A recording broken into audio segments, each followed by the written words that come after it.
ನಮಸ್ಕಾರ ಸ್ನೇಹಿತರೆ, ನಾನಿಲ್ಲಿ ಒಂದೆರಡು ಕೆ ಜಿ ಟೊಮೊಟೊವನ್ನು ತೊಗೊಂಡಿದ್ದೀನಿ. ಈಗ ಟೊಮೆಟೊ ರೇಟ್ ತುಂಬ ಕಡಿಮೆ ಉಂಟಲ್ಲ, ಹಾಗಾಗಿ ಟೊಮೆಟೊ ಗೊಜ್ಜು ಮಾಡಿ ಇಡುವ ಅಂತ ಹೇಳಿ ಈ ರೀತಿ ನಾನು ಹೇಳುವ ಈ ರೀತಿ ಗೊಜ್ಜು ಮಾಡಿ ಇಟ್ಟರೆ ತುಂಬ ದಿನ ಇಡ್ಬೋದು. ಈ ಗೊಜ್ಜನ್ನು ಅನ್ನಕ್ಕೆ ಕಲಸಿ ತಿನ್ಬೋದು. ಆವಾಗವಾಗ ನಮಗೆ ಯಾವತ್ತಾದರೂ ಸಾಂಬಾರು ಮಾಡಲಿಕ್ಕೆ ಆಗಲಿಲ್ಲ ಅಂದರೆ ಈ ಟೊಮೆಟೊ ಗೊಜ್ಜನ್ನು ಹಾಕಿ ಊಟ ಮಾಡ್ಬೋದು, ಅಷ್ಟು ಚೆನ್ನಾಗಿರುತ್ತೆ. ಈಗ ನಾನು ಈ ಟೊಮೆಟೊವನ್ನೆಲ್ಲ ಈ ರೀತಿ ಕಟ್ ಮಾಡಿ ತೊಗೊಂಡಿದ್ದೇನೆ. 2 ಕೆ ಜಿ ಟೊಮೆಟೊವನ್ನು ನಾನು ಈ ರೀತಿ ಕಟ್ ಮಾಡಿ ತೊಗೊಂಡಿದ್ದೇನೆ. ಇವಾಗ ನಾನು ಒಲೆ ಮೇಲೆ ಒಂದು ಪಾತ್ರೆ ಇಟ್ಕೊಂಡು ಅದಕ್ಕೆ ಒಂದು 2 ಟೇಬಲ್ ಸ್ಪೂನ್ ಎಣ್ಣೆಯನ್ನು ಹಾಕ್ಕೊಂಡಿದ್ದೇನೆ. ಈಗ ಎಲ್ಲ ಟೊಮೆಟೊವನ್ನು ಅದಕ್ಕೆ ಹಾಕ್ತೇನೆ. ಈ ಟೊಮೆಟೊವನ್ನು ನೀವು ಯಾವುದೇ ರೀತಿ ನೀರನ್ನು ಹಾಕಿ ಬೇಯಿಸಬಾರ್ದು, ಹಾಗೆ ಇದನ್ನು ನೀರನ್ನು ತಾಗಿಸಬಾರ್ದು. ಚೆನ್ನಾಗಿ ಟೊಮೆಟೊವನ್ನು ತೊಳೆದು ಒಂದು ಬಟ್ಟೆಯಲ್ಲಿ ಟೊಮೆಟೊವನ್ನು ಒರೆಸಿ ಆಮೇಲೆ ನೀವು ಈ ರೀತಿ ಕಟ್ ಮಾಡಿ ತಗೊಳ್ಳಿ.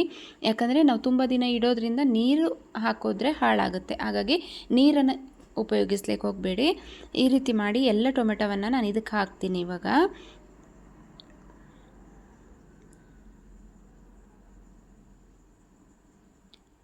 ಇದನ್ನು ಈ ರೀತಿ ನಾವು ಬೇಯಿಸ್ಕೊಂಡು ಆಮೇಲೆ ನಾವು ಗೊಜ್ಜನ್ನು ಮಾಡ್ಕೊಳ್ಳೋದ್ರಿಂದ ಗೊಜ್ಜು ತುಂಬ ದಿನ ಇಟ್ಟರೂ ಕೂಡ ಹಾಳಾಗೋದಿಲ್ಲ, ಹಾಗಾಗಿ ಈ ರೀತಿ ಮಾಡ್ತಾಯಿದ್ದೀನಿ.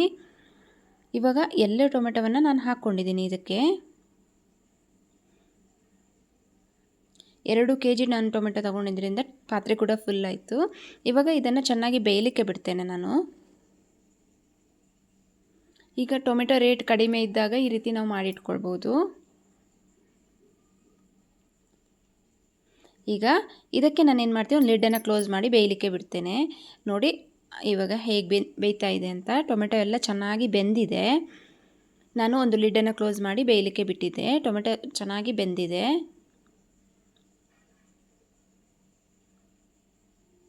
ಇದು ಯಾವುದೇ ರೀತಿ ನೀರನ್ನು ಹಾಕಿ ಬೇಯಿಸಿಲ್ಲ ನಾನು. ನೀರನ್ನು ಉಪಯೋಗಿಸಲಿಕ್ಕೆ ಹೋಗಬೇಡಿ ಟೊಮೆಟೊ ಗೊಜ್ಜಿಗೆ.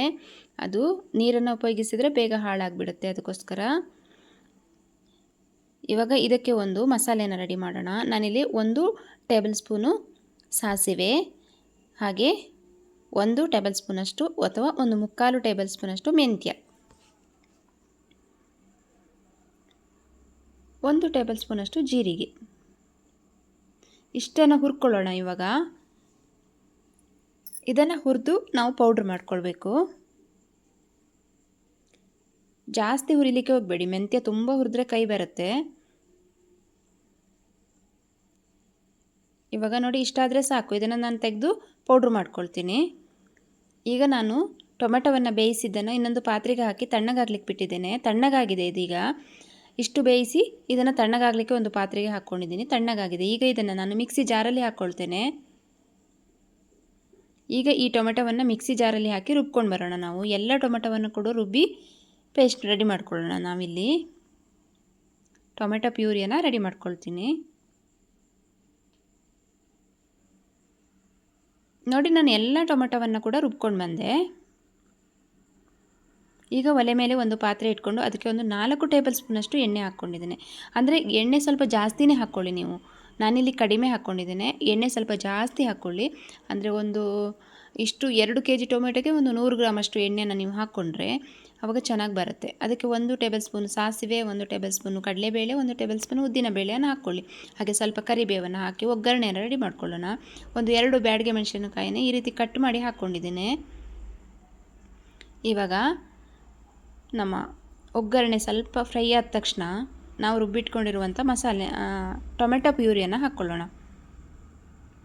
ಸ್ವಲ್ಪ ನಿಧಾನಕ್ಕೆ ಹಾಕಿ, ಸಿಡಿಯುತ್ತೆ. ಹಾಗಾಗಿ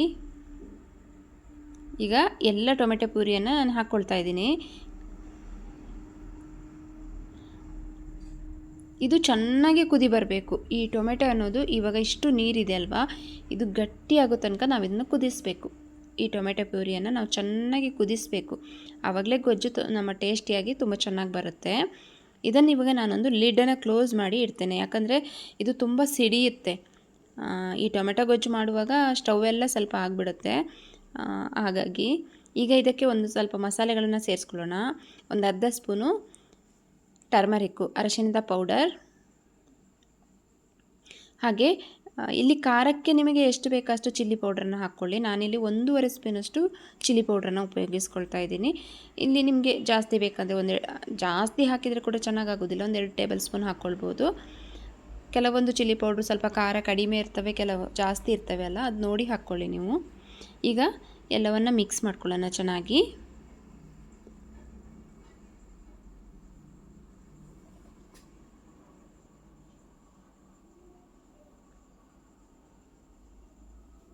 ಇದನ್ನು ಲಿಡ್ಡನ್ನು ಕ್ಲೋಸ್ ಮಾಡಿನೇ ನೀವು ಬೇಯಿಸ್ಕೊಳ್ಬೇಕಾಗುತ್ತೆ, ಯಾಕಂದರೆ ತುಂಬ ಸಿಡಿಯುತ್ತೆ.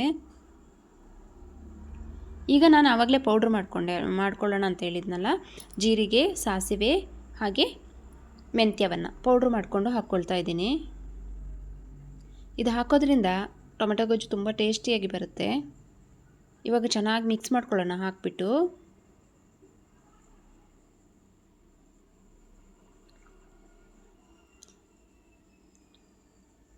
ಇದು ಕುದೀತಾ ಇದ್ರ ಕಲರ್ ಕೂಡ ತುಂಬ ಚೆನ್ನಾಗಿ ಬರುತ್ತೆ ಗೊಜ್ಜಿದು.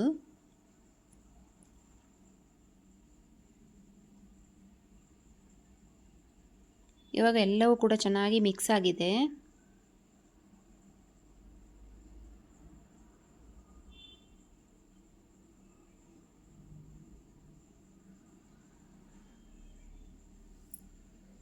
ಈಗ ನಾನೊಂದು ಲಿಡ್ಡನ್ನು ಕ್ಲೋಸ್ ಮಾಡಿದ್ದೀನಿ. ಲಿಡ್ಡನ್ನು ಕ್ಲೋಸ್ ಮಾಡಿ ನಾನು ಬೇಯಿಸ್ಕೊಳ್ತೀನಿ. ಟೊಮೆಟೊ ಗೊಜ್ಜು ಫುಲ್ಲು ಇದು ಚೆನ್ನಾಗಿ ಬೇಯಬೇಕು. ಆವಾಗಲೇ ನೋಡಿ ಅಷ್ಟು ನೀರಿತ್ತಲ್ವ ಇವಾಗ ಯಾವ ರೀತಿ ಗಟ್ಟಿಯಾಗಿದೆ ನೋಡಿ. ಇನ್ನೂ ಗಟ್ಟಿಯಾಗಬೇಕು, ಇದು ಚೆನ್ನಾಗಿ ಗಟ್ಟಿಯಾಗುತ್ತೆ. ಇದು ಟೊಮೆಟೊ ಗೊಜ್ಜು ನೋಡಿ ಯಾವ ರೀತಿ ಸಿಡಿಯುತ್ತೆ ಅಂತ.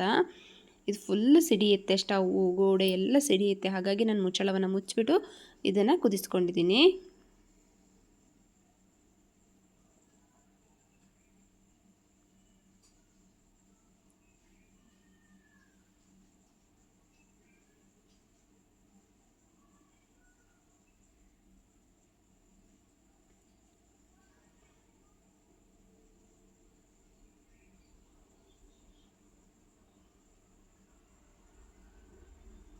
ಇವಾಗ ಲಿಡ್ಡನ್ನು ಕ್ಲೋಸ್ ಮಾಡಿ ನಾನು ಕುದಿಸ್ಕೊಳ್ತಾ ಇದ್ದೀನಿ.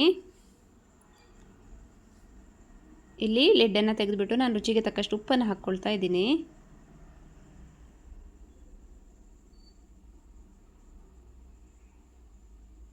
ನೀವು ತಿರುಗಿಸ್ತಾ ಇರಿ, ತಿರುಗಿಸುವಾಗ ಸ್ವಲ್ಪ ನೋಡ್ಕೊಳ್ಳಿ, ಯಾಕಂದರೆ ಸಿಡಿಯುತ್ತೆ ಅದು. ನೋಡಿ ಗೊಜ್ಜಿನ ಕಲರ್ ಕೂಡ ಚೇಂಜ್ ಆಯಿತು. ಇಷ್ಟು ಚೆನ್ನಾಗಿ ಗೊಜ್ಜು ರೆಡಿ ಆಯಿತು.